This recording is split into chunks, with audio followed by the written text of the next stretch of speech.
Sur les deux questions que vous m'avez posées, la première,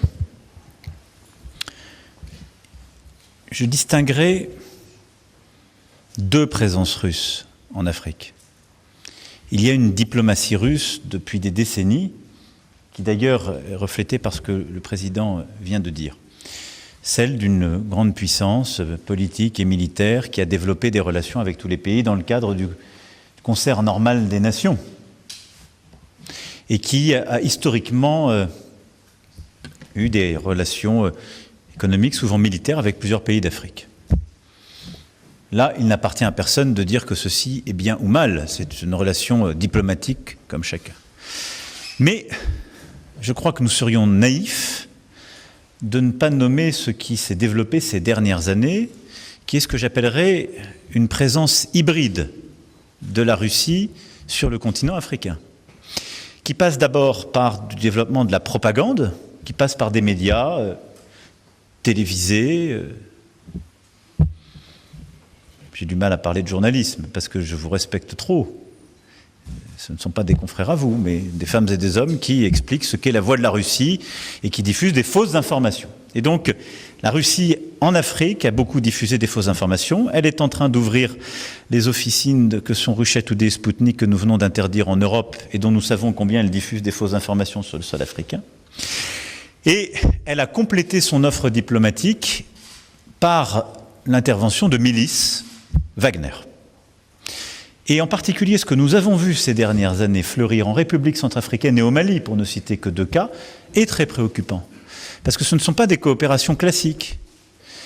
À ce moment-là, c'est la Russie qui décide, par le truchement de milices, de venir en soutien soit à des pouvoirs politiques affaiblis, qui décident de ne pas gérer leurs problèmes de manière politique, mais de les militariser, soit à des juntes militaires qui n'ont aucune légitimité politique, pour leur dire « nous vous apportons sécurité et protection à vous, pas à votre peuple, à vous », en échange d'une influence russe et d'une captation des matières premières, avec souvent des exactions qui sont d'ailleurs documentées par la Commission des droits de l'homme des Nations Unies et toutes les missions qui s'y déploient. C'est ça ce qui se passe. Et donc, cette présence russe, hybride, qui passe par la désinformation, par les milices, par, du coup, de nouvelles formes que j'ai du mal à qualifier de coopération, mais donc de complicité avec des pouvoirs politiques affaiblis, voire totalement illégitimes quand ce sont des juntes militaires, est une préoccupation. Et je pense que c'est d'abord une préoccupation pour le continent africain. Et donc la France, en tant qu'amie de l'Afrique, fera tout pour que, d'abord, il y ait une liberté offerte à tous les pays d'avoir tous les liens diplomatiques et de défendre l'intérêt de leur peuple. C'est la base de ce que nous faisons les uns et les autres pour nous-mêmes. Mais à ce que ce schéma ne se diffuse pas trop, parce que je ne pense pas qu'il soit bon. Je pense surtout qu'il n'est pas bon pour les peuples. Et c'est ce qui semble se vérifier, et en République centrafricaine et au Mali. Et partout, ce schéma prospère ou aura à prospérer. Pour ce qui est de notre présence économique, vous avez raison. Dans le même temps, l'Agence française de développement n'a cessé son engagement. C'est l'un des pays, le Cameroun, où nous sommes le plus exposés et nous avons le plus d'ambition. Simplement, et c'est très légitime, ce pays s'est formidablement développé, a gagné en population et s'est ouvert.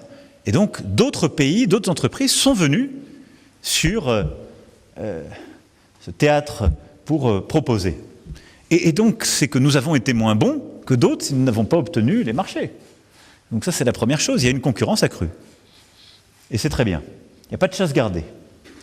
Deuxième chose, nous avons dans certains secteurs défendu des positions, mais je souhaite qu'on puisse avancer ensemble sur deux éléments qui me semblent clés, à la fois pour que ce soit un partenariat gagnant-gagnant, comme on dit, c'est-à-dire que ce soit bon pour le Cameroun, sa population, et pour la France et ses entreprises. La première chose, c'est qu'on œuvre ensemble aux bonnes réformes de gouvernance pour que tous ces contrats soient faits dans la transparence et qu'on ait une lutte efficace contre la corruption partout. Parce que je pense que c'est bon la concurrence, c'est moins bon quand ça n'est pas la qualité de l'offre qui gagne, mais qu'il y a des choses qui se passent à côté. On a tous connu ça. La deuxième chose, c'est qu'on puisse diversifier notre offre. Et donc que nous puissions être plus présents, encore qu'on l'est sur l'agriculture. On a une présence historique, mais je souhaite qu'on fasse plus parce que c'est un des enjeux clés, qu'on soit plus présent sur les industries culturelles et créatives, le sport, le numérique, l'entrepreneuriat. Et je pense qu'il y a un énorme défi au Cameroun, mais comme partout en Afrique, qui est de réussir à sortir une grande partie de l'économie, et en particulier de l'économie qui est dans la main, si je puis dire, des femmes, et la faire sortir de l'informel pour lui permettre de rentrer dans l'économie formelle. Pour ça, il faut avoir des partenariats avec des PME, savoir structurer des financements et des petits tickets et réussir à faire ce développement. Voilà quelques-uns des sujets sur lesquels je veux qu'on puisse réinvestir la relation pour lui donner un nouveau tour, pas simplement quantitatif, mais aussi qualitatif et de confiance.